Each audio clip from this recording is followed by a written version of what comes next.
Amen. Restez debout pour la lecture, s'il vous plaît, dans Actes, les chapitres 1, les versets 1 à 11. Que le Seigneur bénisse, Seigneur, vraiment, nous prions que tu bénisses ta parole dans nos cœurs aujourd'hui.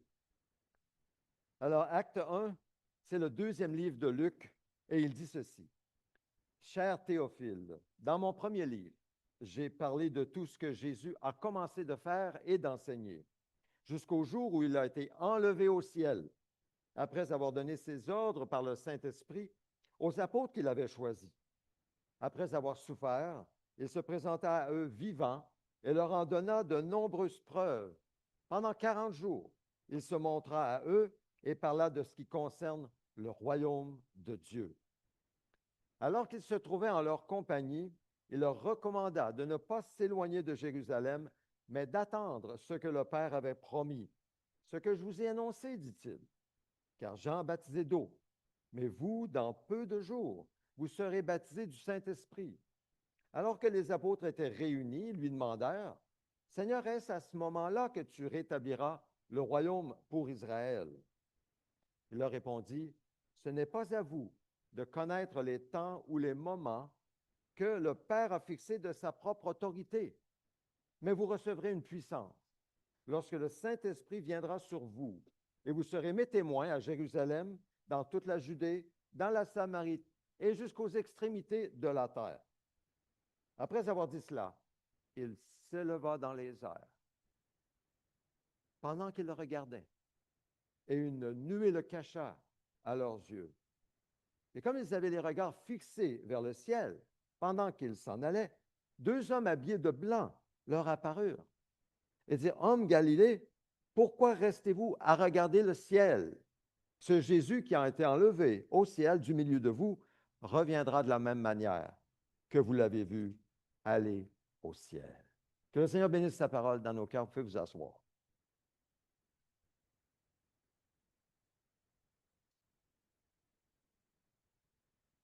Alors, comme je le disais au début, nous célébrons aujourd'hui l'ascension de Jésus, sa montée au ciel, et je veux souligner sa signification pour nous aujourd'hui et son impact dans nos vies, son impact dans notre vie de tous les jours. Ces dernières semaines, nous avons examiné l'impact sur nos vies actuelles de la résurrection de Jésus d'entre les morts.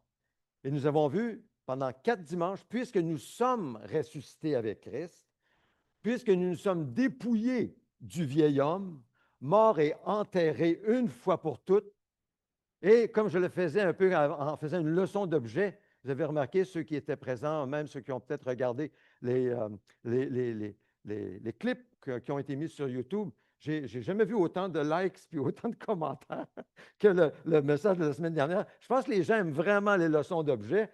Alors, vous vous souviendrez que j'avais mis un genre de grande couverture, puis là, je me suis dégagé de tout ça pour parler du vieil homme qu'on mettait dans le tombeau, et j'ai revêtu l'homme nouveau. C'est ce que j'ai fait la semaine dernière, un peu en utilisant ce complet pour parler de la dignité, de comment Jésus maintenant, l'homme nouveau, nous habille dans notre nouvelle identité en Christ. C'est ce que j'ai dit. Et j'ai terminé la prédication avec l'idée que nous devons en fait prendre soin de cet homme nouveau parce qu'il doit se renouveler de jour en jour. Donc, il n'est pas statique, mais il est comme en mouvement, en développement en nous. Cet homme nouveau, Christ qui est en nous, est en développement en nous. Alors, évidemment, Christ a fait le grand du travail. Il a vraiment fait le gros du travail en allant à la croix, en souffrant, en portant nos péchés, en ressuscitant des morts. Et là, maintenant, on célèbre son ascension au ciel. C'est lui qui fait le gros du travail. Il nous appelle à croire en lui et à recevoir son enseignement pour nous identifier à lui, pour que nous demeurions en lui dans toute la vie de Christ, dans sa mort à la croix, dans sa résurrection et dans son ascension vers le ciel. Maintenant, quand nous naissons de nouveau, le terme est bien choisi. Nous naissons de nouveau. C'est une naissance.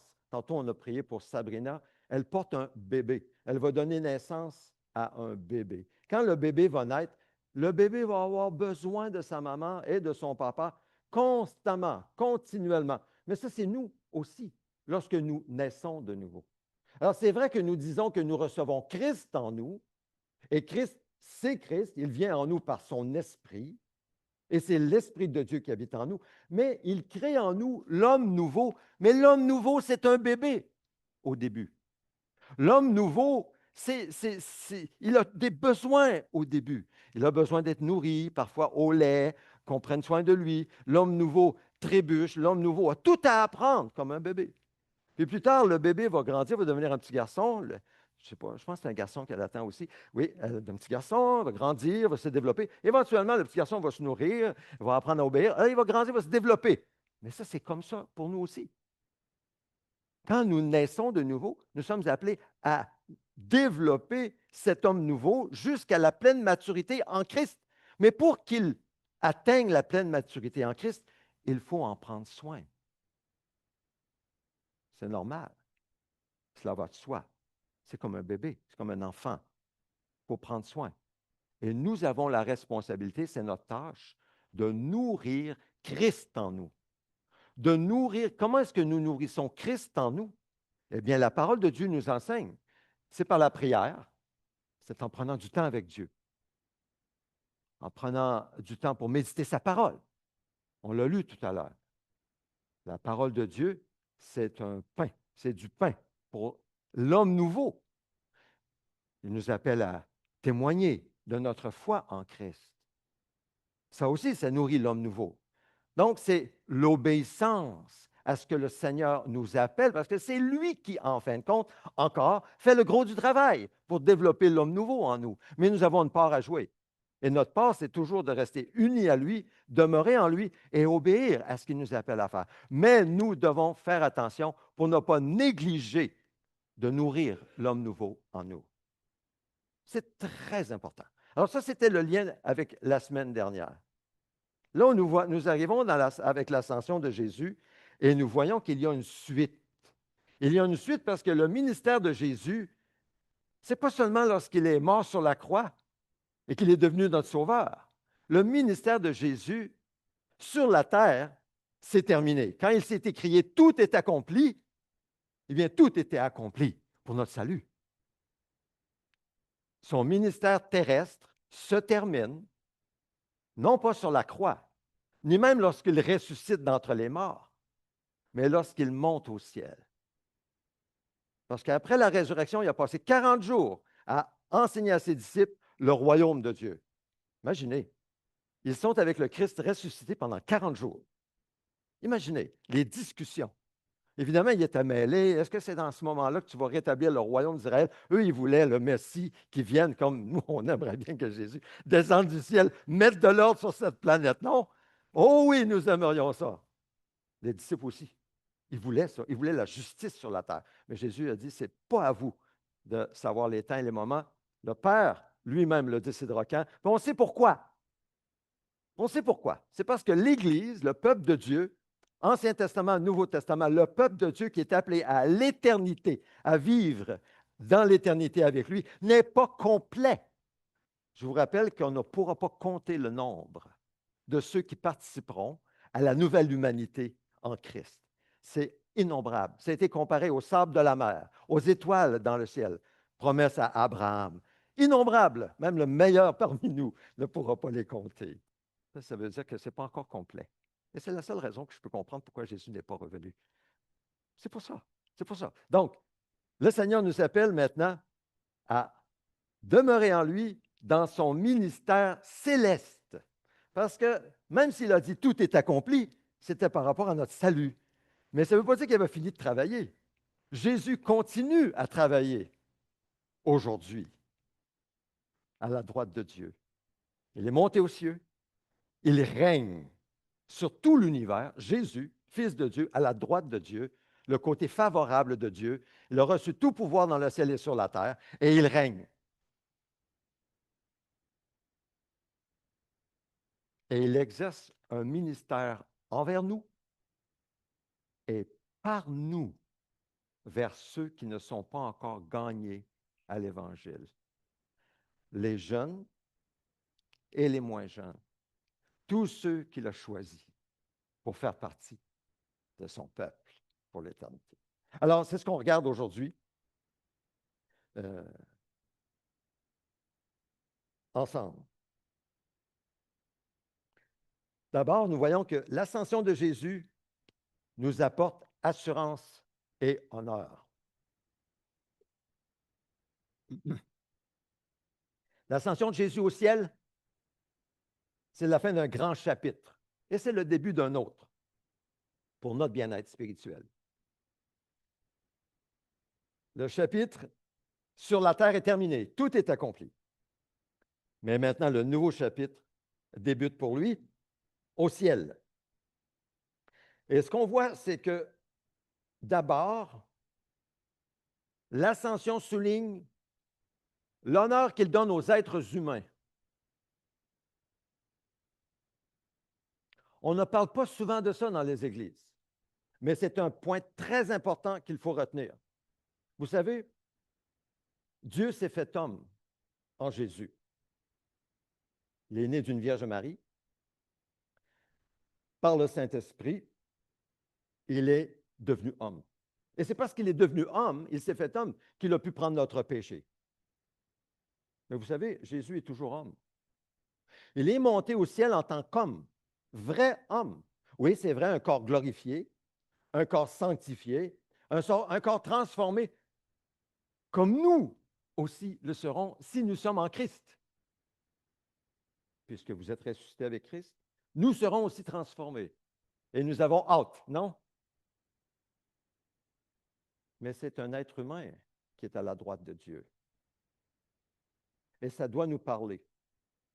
Parce que ça donne un honneur extraordinaire au corps que nous avons, le corps humain et l'esprit humain que nous sommes. En montant au ciel, il aurait pu accomplir, je suppose, notre salut en mourant en tant qu'homme et puis se débarrasser de son corps humain. Hein? La philosophie grecque nous enseigne que le corps humain, c'est comme une prison, l'âme est prise dans sa prison, puis c'est mauvais, mais c'est faux. C'est une fausse philosophie. Le corps n'est pas mauvais. Et nous ne devons pas considérer notre corps comme mauvais. Mais au contraire, nous sommes l'œuvre suprême de Dieu, hommes et femmes, êtres humains. Nous sommes plus élevés en dignité que les anges et les archanges, parce que nous sommes, contrairement aux anges, à l'image de Dieu. Nous sommes à l'image de Dieu. Donc, en montant au ciel en tant qu'être humain glorifié, Dieu honore l'être humain. Et ça doit nous parler par rapport à qu'est-ce que nous faisons avec nos corps. Comment est-ce que nous considérons nos corps? Est-ce que nous méprisons nos corps? Je pose la question. Regardons à comment nous nourrissons nos corps. Nous nourrissons l'œuvre de Dieu. C'est l'œuvre de Dieu, nos corps. Comment est-ce que nous en prenons soin de nos corps? Ce que nous mangeons. J'ai voyagé avec le pasteur Serge Roy à Montréal avant-hier. Nous sommes allés à la conférence du district. Et Serge a une connaissance beaucoup plus développée que moi au niveau de la santé physique. Il y a des connaissances que je n'ai pas parce qu'il a lu plus que moi là-dessus. Et puis, il me disait, tu sais, Claude, en général, on parlait des cancers. Qu'est-ce qui cause le cancer? Puis il me disait, c'est en général le sucre. On mange beaucoup trop de sucre. Là, il m'expliquait comment, par exemple, on avait fait une étude pour, par exemple, comparer une cuillerée à thé de sucre blanc. Il faudrait manger, je pense qu'il me disait, 32 pommes pour égaliser le sucre qu'il y a dans une cuillerée à thé de sucre blanc. Mais 32 pommes, il dit, qui mangerait 32 pommes? On n'est pas capable de manger 32 pommes. Il faudrait qu'il soit vraiment petit, là. Mais comprenez? C'est pour dire que, alors il y avait toutes les études, c'est éprouvé scientifiquement, on mange beaucoup trop de sucre. Et trop de sel, ça c'est mon problème. Trop de sel, qu'est-ce qui arrive? La pression monte. Fait que moi, je prends un médicament, c'est pour réduire ma pression. Ah oui, pression artérielle trop élevée, trop de sel. Il faut que je fasse des exercices aussi, mais je suis une bébête à sel. Bon, s'il vous plaît. Je lutte avec ça. Bon, bref, trop de sel, trop de sucre, cancer. Après ça, on est pris. Là, on parlait de sucre. En tout cas, on a toute une discussion, on est monté à Montréal pendant 2 heures à parler de ça. Mais ça nous dit une chose. Comment prenez-vous soin de votre corps? Vous vous dites, ouais, mais Claude, on est ici à l'Église, là, on parle des choses spirituelles, parle-nous donc de l'ascension de Jésus. Je parle de l'ascension de Jésus. l'honneur du corps. Maintenant, parlons de l'esprit. Qu'est-ce que nous laissons entrer dans notre esprit? Qu'est-ce que nous laissons entrer dans notre esprit? Vous savez, ce qu'on laisse entrer dans notre esprit nous affecte, ça nous nourrit. Hein? Alors, qu'est-ce qui nourrit en nous? Est-ce que c'est l'homme nouveau ou c'est la chair? Qu'est-ce qui nourrit? Bien, ça dépend de ce qui rentre. Qu'est-ce qu'on laisse entrer? Par la télévision, les réseaux sociaux, par nos conversations. Qu'est-ce qui rentre dans nos esprits? On est responsable de ça. On ne peut pas dire, ah Seigneur, ce n'est pas de ma faute, la télé, il y avait ça à la télé, puis c'est ce qui est rentré. Mais non, pas obligé de regarder la télé. On est responsable de comment nous nourrissons nos esprits. L'homme nouveau, nous sommes responsables de le nourrir. Si nous ne nourrissons pas l'homme nouveau en prenant des décisions fermes et claires pour nourrir l'homme nouveau, afin que l'homme nouveau se développe, et on sait très bien qu'est-ce qui est mauvais, dommageable, peut causer. Peut-être même on pourrait parler d'un cancer spirituel pour l'homme nouveau, mais c'est d'arrêter de manger du sucre spirituel. Je ne sais pas si c'est quoi, ça va être un autre message. Une illustration pour France. Pense à ça cette semaine pour les enfants. C'est quoi un sucre spirituel? Poison pour l'homme nouveau. Bon, vous me suivez? C'est le premier point. L'homme nouveau. Jésus, un jour, nous allons le rejoindre dans un corps transformé.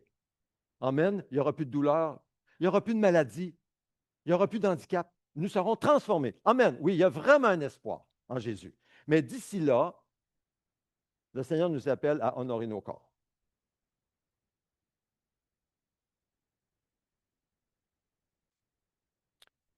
La deuxième chose que je veux souligner, c'est dans le psaume 8. David dit, quand je contemple, il est là le texte, quand je contemple le ciel, œuvre de tes mains, la lune, les étoiles que tu y as placées, je dis, qu'est-ce que l'homme pour que tu te souviennes de lui? Et le Fils de l'homme pour que tu prennes soin de lui. Tu l'as fait de peu inférieur à Dieu, tu l'as couronné de gloire et d'honneur. Tu lui as donné la domination sur ce que tes mains ont fait. Tu as tout mis sous ses pieds. Et ça, c'est l'être humain. Imaginez l'homme nouveau, l'être humain avec l'homme nouveau en Christ qui est assis avec Christ dans les lieux célestes. Imaginez ce texte, comment il s'applique. Mais ça, c'est l'honneur que Dieu nous donne. Notre corps est honorable. La prochaine fois que vous allez vous regarder dans le miroir, peut-être que ça va être ce soir ou demain matin, regardez-vous dans le miroir, dans les yeux, et dites-vous à vous-même, à voix haute, tu es couronné de gloire et d'honneur. Dieu a tout mis, a mis sa création sous tes pieds. Parlez-vous comme ça. Tu es couronné de gloire et d'honneur. C'est rare qu'on se parle comme ça, on ne se voit pas comme ça naturellement. Hein? Mais c'est comme ça que Dieu nous voit et il veut nous voir comme ça. C'est l'homme nouveau. Nous devons agir selon notre nouvelle identité. Ce n'est pas une question d'orgueil. Ayez pas peur. La tête n'éclatera pas. Non, non, ayez pas peur. C'est la réalité, c'est l'honneur que Dieu nous donne en Christ, dans notre nouvelle identité, dans cet homme nouveau. Voyez-vous combien c'est important de nourrir cet homme nouveau? Il nous sort de cette léthargie dans laquelle nous sommes trop souvent dans nos esprits. C'est sa parole qui nous libère. Puisqu'en Christ, nous sommes entrés dans le royaume de Dieu et que nous voyons les choses du royaume de Dieu par le Saint-Esprit qui nous habite, nous avons une grande assurance et une grande paix que personne ne peut nous enlever. Dieu nous a honorés en Christ Jésus. Il nous assure la vie éternelle. Nous sommes revêtus de l'homme nouveau, mais nous devons prendre soin de l'homme nouveau. Parce que c'est facile, très facile, de ne pas le nourrir. Puisque l'ascension de Jésus, qui est un fait historique, soit dit en passant, vu par des témoins, signifie que l'humanité glorifiée du Fils de Dieu entre au ciel pour toujours. Cela a pour conséquence que ce même Fils de Dieu, Jésus-Christ, prendra avec lui aussi tous ceux qui lui appartiennent lors de son retour. Il est écrit, ne savez-vous pas que vos corps sont les membres de Christ. Oui, non seulement nos esprits font un seul esprit avec lui, mais nos corps sont les membres de Christ. Alors, vu que nos corps sont les membres de Christ, ce que Christ a commencé en nous, il va l'achever et il va nous transformer pour être avec lui, comme lui, dans la gloire. Mais d'ici là, le chrétien, nous qui sommes chrétiens, nous ne sommes pas appelés à fuir le monde, ni à nous cacher dans le bois ou sur une île en se sauvant de ce monde corrompu. Non. Le chrétien qui désire vraiment marcher digne de l'appel qu'il a reçu de Dieu cherche à glorifier Dieu en action dans son corps et son esprit en comptant sur la présence continuelle de Christ lui-même en lui par son esprit et à attendre la venue de son Sauveur qui revient bientôt et qui le rachètera de l'esclavage de ce monde, contrôlé par le péché et Satan, afin d'appartenir à son bien-aimé pour toujours. Ça, c'est le premier point. L'ascension de Jésus produit en nous assurance et honneur. Le deuxième, l'ascension du Christ nous apporte bénédiction et joie. Et là, on arrive au texte que nous avons lu tout à l'heure, au début du culte aujourd'hui. Jésus les conduisit jusque vers Béthanie, puis il leva les mains et les bénit. Pendant qu'il les bénissait, il les quitta et fut enlevé au ciel. Donc, dans ce second livre du médecin Luc, l'écrivain relate que l'ascension a lieu 40 jours après la résurrection corporelle de Jésus. Et elle a lieu à Béthanie, sur les pentes descendantes vers Jéricho, à l'est de Jérusalem. C'est là que Jésus va les quitter. Il les conduit là. Remarquez que Jésus, dans le texte, bénit les disciples en élevant les mains. C'est ce qu'il fait en s'élevant. Il les bénit. Soit dit en passant, c'est la raison pourquoi nous terminons notre culte d'adoration en bénissant les frères et sœurs, en nous bénissant les frères et sœurs. Généralement, j'ouvre mes mains, comme Christ. Pourquoi? Parce que c'était son dernier geste significatif sur ses disciples avant qu'ils quittent pour aller au ciel et avant qu'ils partent pour ensuite aller à la prochaine étape qui est la réception du Saint-Esprit. Et c'est ce que nous verrons dimanche prochain. C'est pour ça que nous terminons notre culte d'adoration avec les mains avant que nous partions. Pourquoi? Pour demander la bénédiction de Dieu sur nous. Ce n'est pas simplement une belle manière agréable et formelle de terminer un culte d'adoration parce qu'on nous a enseigné ça en théologie. Pas du tout. La bénédiction est un geste spirituel lorsqu'il est reçu par le Saint-Esprit dans des cœurs croyants. Il est actif. Dieu bénit véritablement celui qui reçoit la bénédiction. C'est pourquoi nous ne faisons pas simplement, je ne sais pas, regarder la montre en disant, bon, il va-tu finir pour qu'on aille prendre notre café? Non! Recevons la bénédiction lorsque Dieu nous bénit. Très important. C'est ce que Jésus a fait. Donc, on veut simplement faire ce que Jésus a fait. Pas pour rien qu'il bénit ses disciples. On va voir ça dans quelques instants. Il faut comprendre d'abord que ce geste de la part de Jésus, c'est celui du grand prêtre, qui maintenant, il est devenu notre grand prêtre, souverain et fidèle. Et c'est en tant que grand prêtre qu'il bénit son peuple, le nouveau peuple de Dieu, l'Église. Il est écrit, prochaine diapo,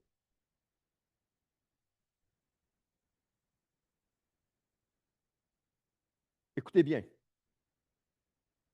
portez attention à ce texte, très important. Ça fait partie de la bénédiction de Dieu sur nous. Puisque nous avons un souverain grand prêtre qui a traversé le ciel, Jésus le Fils de Dieu, restons fermement attachés à la foi que nous professons. En effet, nous n'avons pas un grand prêtre incapable de compatir à nos faiblesses. Au contraire, il a été tenté en tout point, comme nous, mais sans commettre le péché. Approchons-nous donc avec assurance du trône de la grâce, afin d'obtenir compassion et de trouver grâce pour être secouru au moment opportun. Ce texte, c'est pour vous et moi, ça fait partie de la bénédiction du grand prêtre Jésus qui s'élève au ciel. Qu'est-ce que vous voyez dans ce texte? Qu'est-ce que vous voyez dans ce texte qui est une bonne nouvelle pour vous? Nous voyons un grand prêtre qui est souverain. La première chose, c'est qu'il est écrit, nous avons, c'est à nous, c'est notre grand prêtre, et non seulement le grand prêtre. Souverain, ça veut dire qu'il règne dans le ciel et sur la terre, mais aussi il règne dans nos vies. Il règne sur nos vies. Il règne, il a le pouvoir, il a l'autorité sur toutes les circonstances que nous pouvons vivre. Rien ne lui échappe en tant que grand prêtre sur nos vies. C'est la première chose qu'on voit. Donc, approchons-nous. Approchons-nous, n'ayons pas peur. Et approchons-nous souvent, demandons, cherchons, frappons, parce que sa bénédiction, c'est d'être notre grand prêtre, souverain sur toutes nos circonstances, sur notre avenir. Ne craignons pas, donc approchons-nous. Il a le contrôle sur tout. Nous, on n'a pas le contrôle sur quasiment rien. Le seul contrôle que j'ai présentement, c'est d'essayer de terminer à une certaine heure pour pas que ce soit trop long. Le seul contrôle que j'ai. Mais à part ça, je n'ai aucun contrôle. Deuxième chose qu'on voit, c'est que Jésus est pleinement capable de compatir à nos faiblesses. Qui est faible ici? Moi, je suis le premier à être faible. Nous sommes tous faibles. Mais il est capable de compatir à nos faiblesses lorsque nous sommes tentés de toutes sortes de manières et dans toutes sortes de situations. Qui est tenté de toutes sortes de manières et dans toutes sortes de situations? Nous sommes tous tentés de toutes sortes de manières et dans toutes sortes de situations. C'est constant, ça n'arrête pas, c'est comme une guerre. On est en guerre. On est toujours tenté. Tenté de ci, tenté de ça. Alors, qu'est-ce qu'on doit faire? Faisons appel à lui, parce qu'il est pleinement capable de compatir à nos faiblesses. Il nous comprend. Il a vécu en tant qu'homme. Il connaît nos faiblesses. Faisons appel à lui lorsque nous sommes tentés. Et immédiatement, il nous donnera le moyen d'en sortir, c'est promis. Si nous sommes tentés, peu importe la tentation, et nous nous tournons vers lui, il va nous donner le pouvoir d'en sortir. À ce moment-là, c'est qu'est-ce que nous devons faire? Obéir. Obéir à ce qu'il nous montre. Si nous sommes tentés dans une situation, je ne sais pas, où on est vraiment tenté, puis là, ça va mal, puis là, on commence à avoir chaud, puis là, je vais tomber, puis là, on va dans le péché. Puis là, on tourne au Seigneur. Seigneur, il faut que tu fasses quelque chose, là, je suis vraiment dans le trouble. Sors. OK, mais on sort. Oui, mais qu'est-ce qu'il faut dire? Sors. Sors. Il faut obéir. Ça, c'est dans le cas assez extrême, là. Pas toujours comme ça. Des fois, c'est un peu plus doux que ça. Troisième chose qu'on voit dans le texte, c'est qu'il est sur un trône. On l'a dit tantôt, il règne, mais c'est un trône de grâce. N'est-ce pas merveilleux? Ce n'est pas un trône de jugement. Ce n'est pas un trône de condamnation. Ce n'est pas un trône de tu aurais dû. T'en souviens-tu dans le passé? Ce n'est pas un trône comme ça du tout, du tout, du tout. Ça, c'est le trône de l'ennemi, toujours en train de nous culpabiliser, toujours en train de nous accuser. Ça, c'est le trône de l'ennemi. Non, il est sur un trône de grâce. Grâce et vérité. C'est la grâce qui vient en premier, parce que c'est ça qu'on a besoin. Grâce de te pardonner. Hein? Grâce. Mais après, ce n'est pas juste grâce, puis fais ce que tu veux. Non, non. Grâce, mais je vais te montrer le chemin. Grâce, mais obéis-moi, là. Grâce, mais écoute, là. Grâce, mais toujours la vérité après. Et il nous éduque comme des enfants. Pourquoi?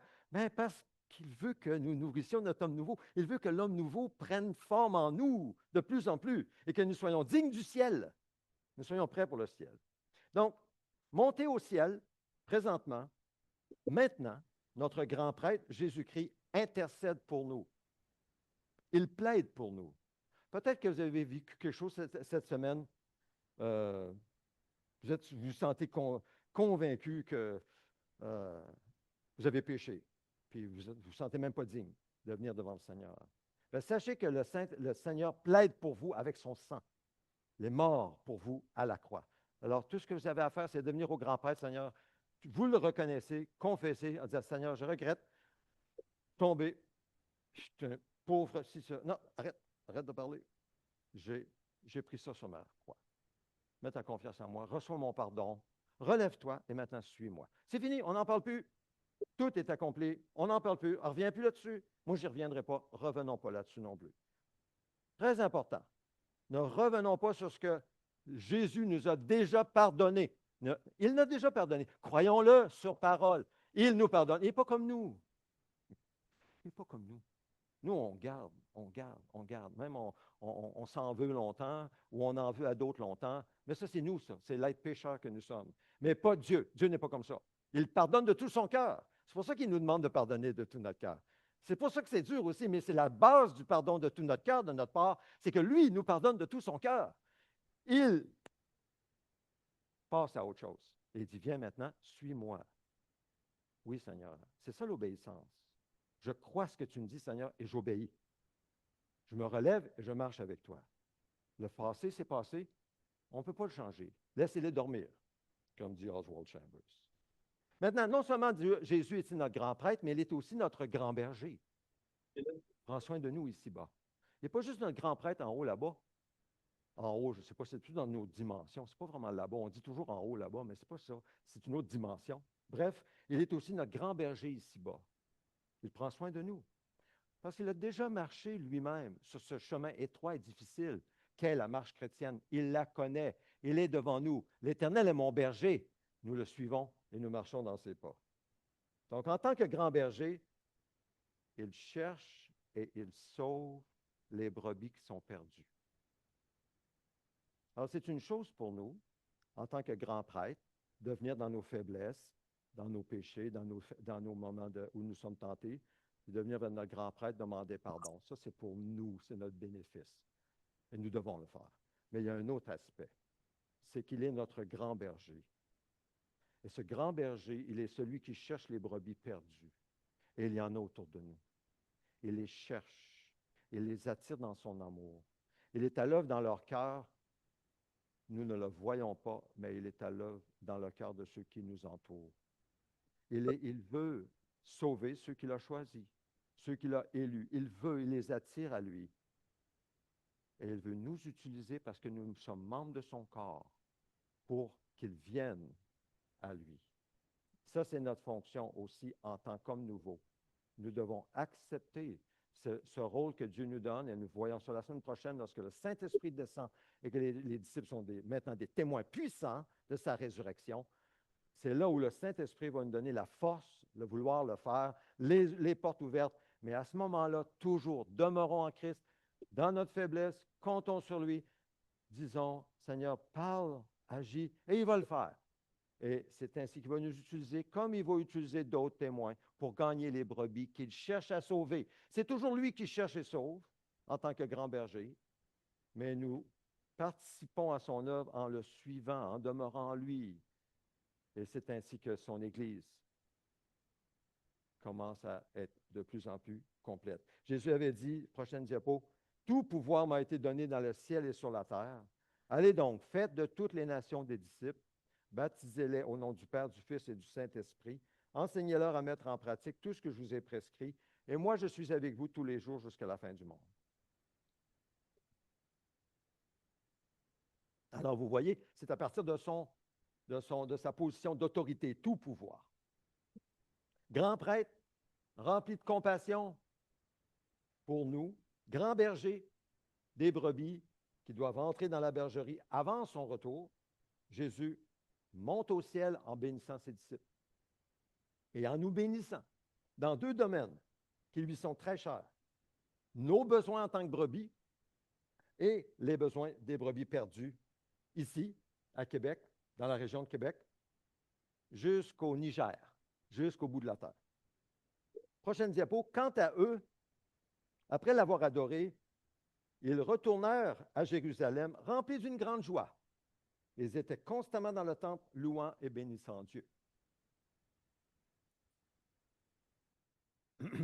Nous terminons avec ce troisième point, où on voit que l'ascension du Christ produit en nous consécration et louange. C'est le troisième point, en suivant ce que les disciples font. Remarquez la réaction des disciples. Suite à la bénédiction de Jésus, ils l'adorent. Ils l'adorent. Pardon. Vous savez, les disciples, ils ont vécu 3 ans avec Jésus. Ils l'ont vu faire toutes sortes de choses. Ils ont mangé avec lui, ils ont parlé avec lui, peut-être qu'ils ont ri avec lui, hein? Posé des questions. 3 années à vivre avec lui. Ils n'avaient aucun doute, les disciples, que Jésus, c'était un homme. Parfois, nous avons un doute qu'il était un vrai homme. Quand même, marcher sur l'eau avant l'ère de l'intelligence artificielle. Parfois, on peut avoir un doute. que Jésus était un vrai homme. Mais pour les disciples, il n'y avait aucun doute. Aucun doute. Là où ils avaient des doutes, c'est qu'il était vrai Dieu. Mais après avoir vécu avec lui, après avoir vu sa mort à la croix, surtout, après avoir vu le Christ apparaître au milieu de nous, comme s'il apparaissait maintenant, là, après avoir mangé avec lui, parlé avec lui, touché, mangé du poisson avec Jésus pendant 40 jours, parler du royaume de Dieu, et là, le voir élevé au ciel. Mais regarde, là, c'était le comble. Là. Il n'y a plus de doute. Là, il l'adore. Il l'adore de tout leur cœur. Mais ça parle de notre réaction devant la bénédiction de Jésus. Quand Jésus vous bénit, ça peut être des petites bénédictions, on aime les petites bénédictions, les clins d'œil de Dieu, les petits soins que Dieu fait lorsque nous avons besoin, une petite affaire de rien. C'est quoi notre réaction? C'est quoi votre réaction? Oh, j'étais chanceux. Non. Oh, Seigneur. Tellement bon. C'est tellement bon. De penser à ça. Oh. Des fois, on ne prie même pas, puis Dieu répond à notre besoin. On ne le demande même pas. Mais si vous faites à ce temps-là, adorons. Le Père cherche des adorateurs en esprit et en vérité, c'est-à-dire des adorateurs qui l'adorent dans leur cœur en esprit, mais selon la vérité, c'est-à-dire la réalité, ce qui se passe là. C'est adorable, un Dieu qui agit dans nos vies. C'est adorable. Même lorsqu'il nous montre un péché, il nous montre un manquement, il nous montre une faiblesse, il nous montre un angle mort. Merci Seigneur. Merci Seigneur. Adorons, adorons. Il nous bénit. Alors la réponse, c'est d'adorer. Première réponse.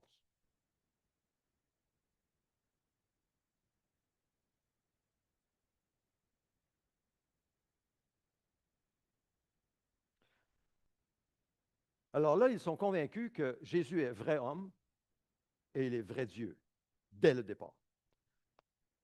Et je me pose la question, si nous savons, nous sommes des vrais hommes et des vraies femmes, ça, il n'y a pas de doute. On le sait, nous sommes des vrais hommes et des vraies femmes.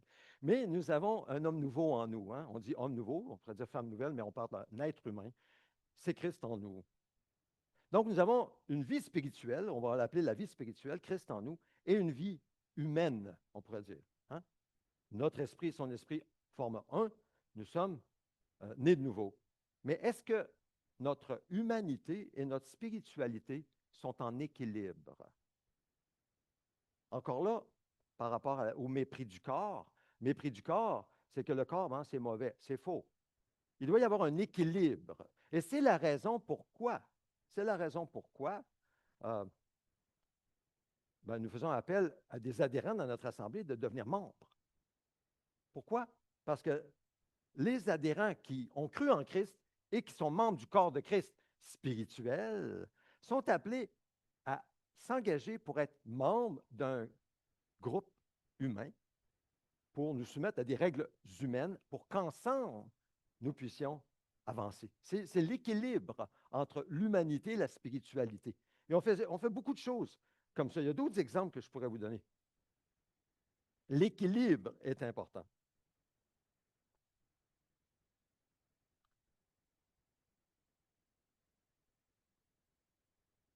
Jésus est Dieu. Il mérite d'être adoré de tout notre cœur.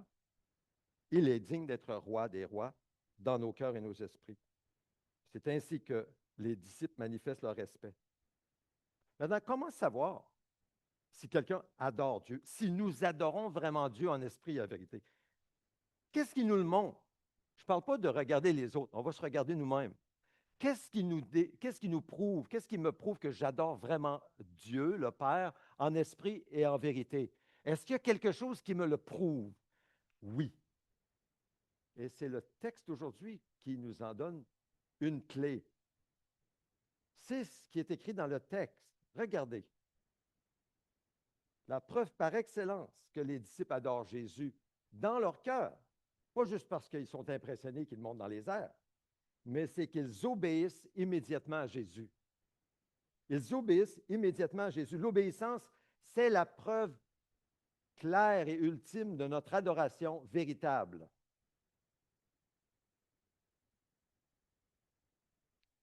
Et lorsque nous arrivons dans le chapitre des Actes, au chapitre 1, verset 14, dans la chambre haute, après avoir adoré dans le temple, on les retrouve où il est écrit que tous persévéraient d'un commun accord dans la prière avec les femmes et Marie, la mère de Jésus, et les frères de Jésus.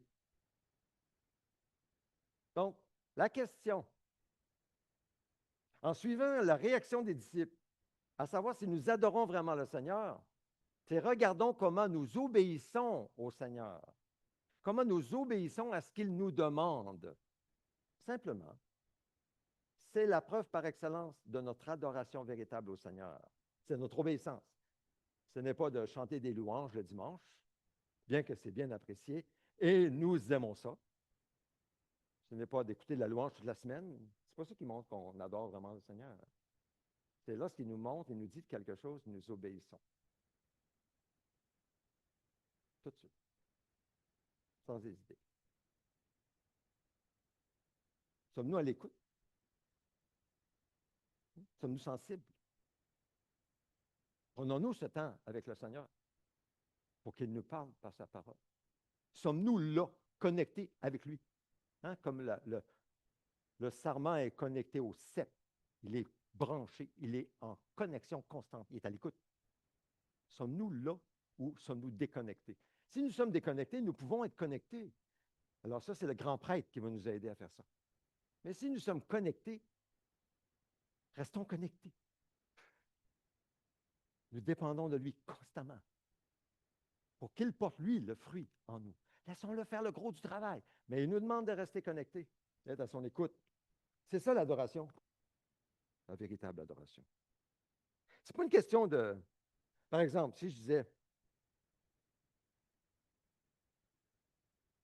une des preuves évidentes que nous recevons pleinement la bénédiction de Jésus, c'est notre présence et notre participation au culte d'adoration que nous avons le dimanche, ou aux autres occasions de nous rencontrer pendant la semaine, le matin ou le soir, seul à seul, en lisant sa parole, le mercredi soir à la maison de prière, ou le jeudi soir à l'étude biblique, ou à l'église maison. Alors, tout ça, ce sont des preuves évidentes, visibles, que nous recevons la bénédiction de Dieu parce que nous répondons en obéissant à ce qu'il nous appelle à faire, en étant avec les frères et sœurs, en partageant la parole, en priant les uns pour les autres. C'est ce qu'il veut. C'est ce qu'on voit chez les disciples. Mais ce n'est pas une question de légalisme. Pas une question de légalisme. Le légaliste pense plaire à Dieu lorsqu'il participe à toutes les activités qu'il peut faire. Mais Jésus seul plaît à Dieu. Mais c'est plutôt une question de répondre à la bénédiction de Dieu sur nous. Une réponse adéquate à la bénédiction de Jésus, c'est l'obéissance dans un esprit de louange, d'action de grâce et d'adoration constante. Et ça, c'est entre Dieu et toi, d'abord. Et ça commence au pied de Jésus. C'est une question d'obéissance, d'abord et avant tout. La plus grande preuve de notre adoration, et donc que nous recevons la bénédiction de Dieu, c'est d'obéir à ce qu'il nous appelle. Oui, participez à tout ce que vous pouvez participer s'il vous appelle à le faire, et vous serez bénis. Mais ne le faites pas par légalisme, parce que vous ne pouvez pas plaire à Dieu par vous-même. Vous le faites seulement en répondant à ce que le Seigneur vous appelle à faire. C'est très important. Ça s'applique au service aussi, ça s'applique à tout. Ça s'applique à tout. En conclusion, l'ascension de Jésus produit en nous assurance et honneur. L'ascension de Christ produit en nous bénédiction et joie. L'ascension du Christ produit en nous consécration et louange. Parce que dans le texte, juste avant, retourne où c'était, dans le texte, qu'est-ce qu'on voit? C'est qu'ils obéissent, ils vont à Jérusalem et ils sont dans le temple constamment louant et bénissant Dieu. Ils cherchent à louer Dieu et à le bénir. Sachons aujourd'hui résister, voire renoncer au moule que le système de ce monde tente sans arrêt de nous imposer pour nous forcer à nous conformer. Résistons. C'est ça qu'on doit résister. Le moule de ce monde, de ce système du monde. Laissons-nous plutôt transformer par le renouvellement de notre intelligence, afin qu'en ayant nourri l'homme nouveau, jour après jour, en étant renouvelés dans notre intelligence, nous puissions discerner la volonté de Dieu, ce qui est bon, agréable et parfait, et de participer à son œuvre en Christ, là où il nous a placés. Que le Seigneur nous bénisse. Nous en avons tellement besoin. Amen. Et le dernier texte. Ainsi, bien-aimés, frères et sœurs bien-aimés, soyez fermes, inébranlables. Travaillez de mieux en mieux à l'œuvre du Seigneur, sachant que votre travail n'est pas sans résultat dans le Seigneur.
Seigneur Jésus,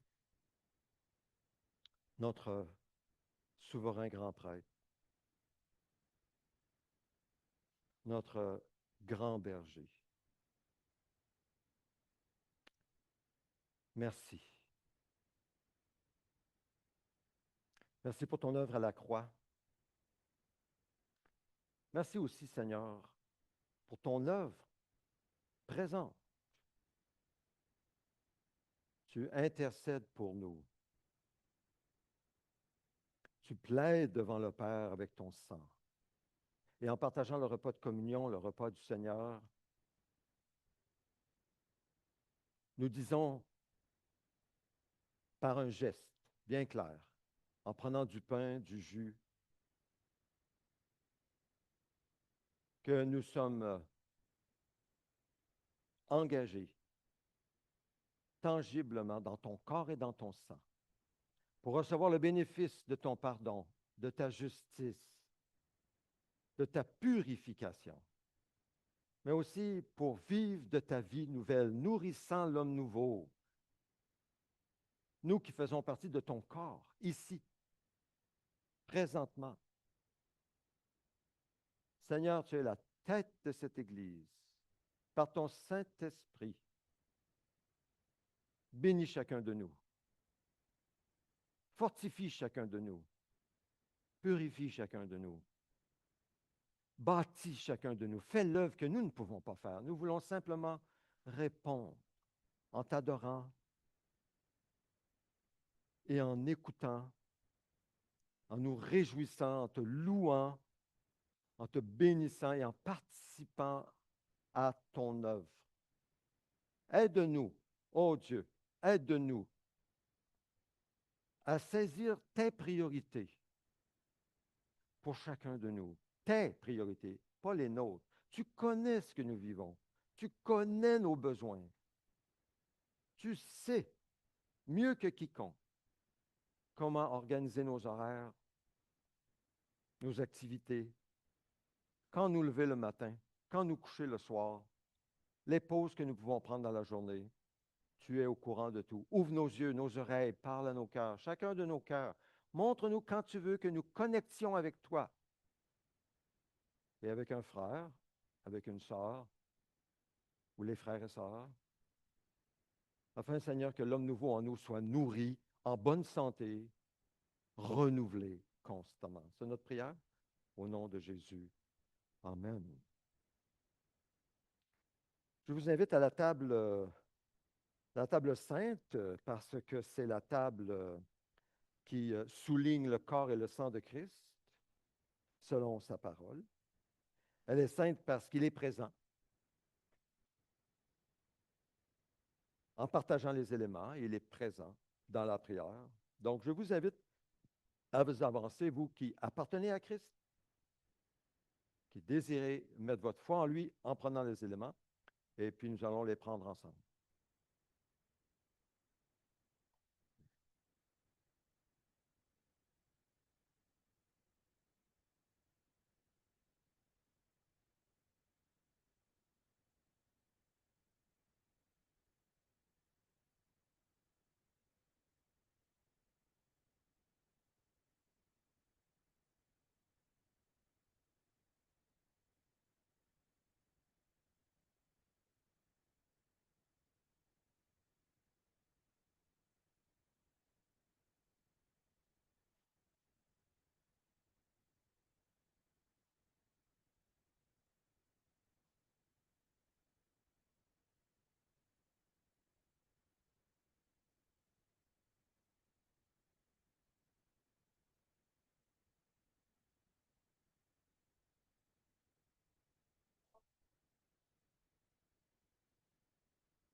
Oui, Seigneur, tu es ici réellement. Tu es ici réellement.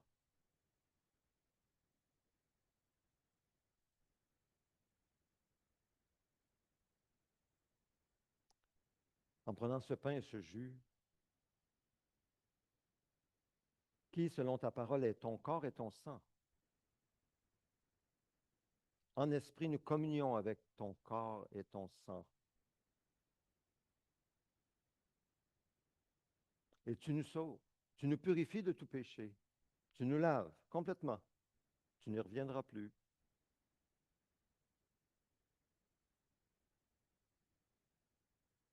Et tu nourris nos âmes. Tu nourris nos corps, nos cœurs.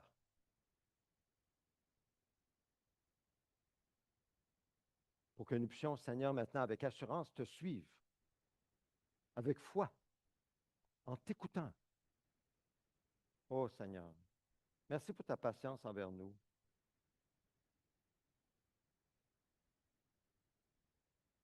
Merci pour ta patience. Inlassable. Parle à nos cœurs, Seigneur. Nous prions au nom de Jésus. Amen. La nuit où il a été livré, Jésus a pris du pain, l'a rompu, l'a donné à ses disciples en disant, prenez, mangez, ceci est mon corps livré pour vous. Prenons-en tous.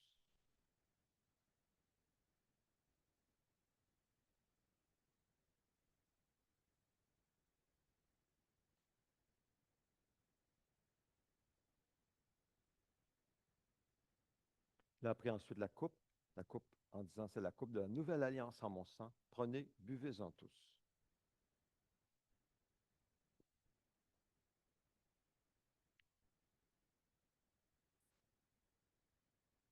Unis à toi, Seigneur, dans ton corps et ton sang, en ton nom, avec ton autorité, Père céleste, nous te prions. Nous te prions, Seigneur, pour nos frères et sœurs. Tu connais les besoins de chacun. Tu lis dans les cœurs, tu vois, Seigneur. Entends les prières de ton peuple. Entends nos prières, Seigneur.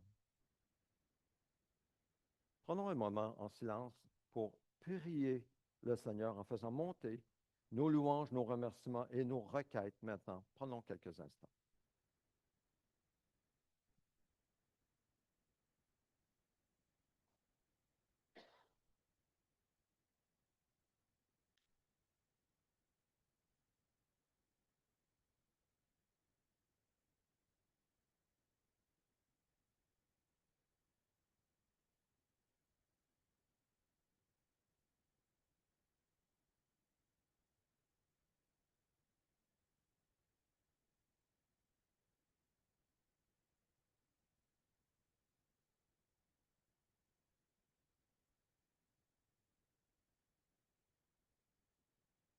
Seigneur, nous prions pour le salut de ceux qui attirent à toi.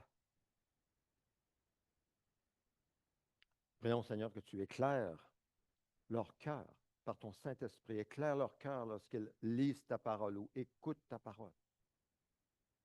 Prions pour ceux qui souffrent parmi nous, dans leur corps ou comme dans leur cœur. Tu connais les souffrances. Nous prions que tu interviennes, que tu fortifies, que tu consoles, réconfortes, que tu soutiennes ceux qui souffrent. Nous prions, Seigneur Dieu, que tu parles au cœur des hommes et des femmes, des couples, pour ouvrir, Seigneur Dieu, l'intelligence, afin que de mieux en mieux nous puissions te refléter dans nos couples, te refléter dans toi, ta relation avec nous, car tu la compares avec nos couples.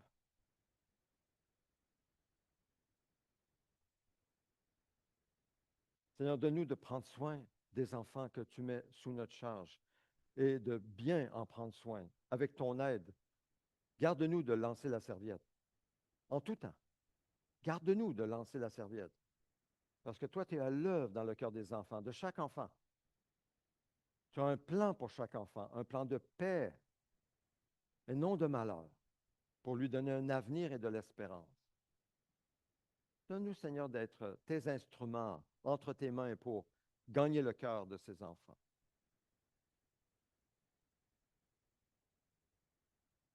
Seigneur, nous prions que tu accompagnes les personnes seules. Tu connais la souffrance que d'être seul. Tu as été seul, très seul. Nous prions, Seigneur, que tu accompagnes nos frères et nos sœurs qui souffrent de solitude et que d'une manière ou d'une autre, tu pourvoies à leurs besoins sociaux de manière particulière par ton Esprit Saint. Nous prions pour ceux qui souffrent au niveau financier. Ils n'ont pas suffisamment, Seigneur. Tu le sais, et c'est dur, très difficile. Pardonne, Seigneur, et pourvois aux besoins à ta manière, car tu es celui qui pourvoit. Pour ceux qui cherchent logement, emploi, pour combler les besoins de base, pourvois, ô Dieu. Nous te le demandons au nom de Jésus. Amen.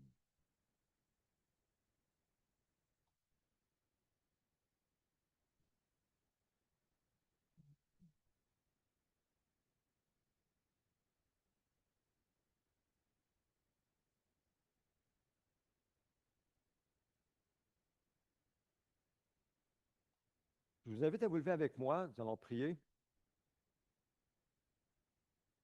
Ensemble, prions. Notre Père céleste, que la sainteté de ton nom soit respectée, que ton règne vienne, que ta volonté soit faite sur la terre comme au ciel.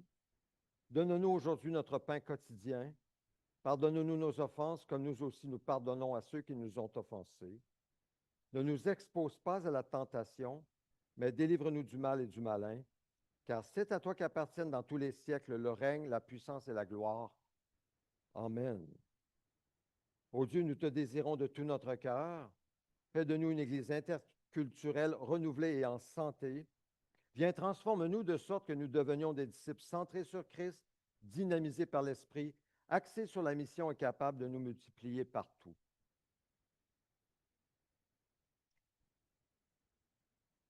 Concernant nos offrandes, en juin, nous voulons nous concentrer sur les besoins locaux et régionaux, donc le soutien au district Saint-Laurent. et le développement local et régional. Seigneur, nous prions que tu pourvoies nos besoins locaux et régionaux, les besoins de nos églises ici localement au niveau de l'évangélisation, la formation de disciples et aussi par rapport au district Saint-Laurent. Merci pour le nouveau directeur, Troy Wiesner, qui vient d'être élu, et le nouveau conseil d'administration. Nous prions pour ta bénédiction sur eux, au nom de Jésus. Amen. Quelques annonces avant la bénédiction. Vous pouvez vous asseoir. Samedi prochain, 7 juin, prions qu'il va faire plus beau qu'aujourd'hui. Je pense que oui. Sinon, ce serait annulé. Fête de la famille à Lévis, Interéglise. C'est à 15 h jusqu'à 20 h. Il va y avoir des jeux en famille avec les enfants, les jeunes et les moins jeunes, suivi d'un souper potluck. Donc, nous pouvons apporter des... Il va y avoir des barbecues portatifs disponibles si on veut apporter nos propres hot dogs ou hamburgers. Tout va être là, tout va être sur place. Donc, genre souper potluck, vous apportez un plat et on partage ensemble. À partir de 18h30, il y aura de la louange et des témoignages. C'est à l'église de Lévis. Samedi prochain, si vous avez besoin de transport, me le faire savoir. C'est au 528 avenue, chemin Pintendre à Lévis. Daniel Julien, la semaine prochaine, est en visite parmi nous. Il va nous parler de sa mission Dernier Acte et il va aussi guider un petit moment pour les enfants dimanche prochain. Daniel Julien.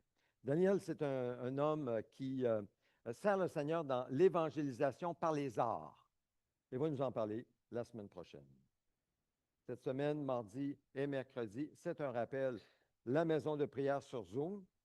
Le jeudi, on revient avec le chapitre 16 de 1 Corinthiens pour l'étude biblique. Vendredi soir, Église Maison chez Georges. Encore une fois, merci Georges de nous accueillir. À 19 h, bienvenue à tous. Et nous arrivons à la bénédiction. Je vous invite avec moi à recevoir la bénédiction du Seigneur sur nos vies. L'Éternel te gardera de tout mal. Il gardera ta vie. L'Éternel gardera ton départ et ton arrivée. Dès maintenant et pour toujours. Recevons la bénédiction de Dieu dans le nom de Jésus. Amen. Amen. Je vais demander à David si tu veux nous jouer un petit peu de piano. Et puis, vous pouvez vous asseoir. Puis, moi, je vais aller à l'arrière. Et puis, vous pouvez quitter lorsque vous êtes prêts. Il y a le café en bas, la collation. Que le Seigneur vous garde.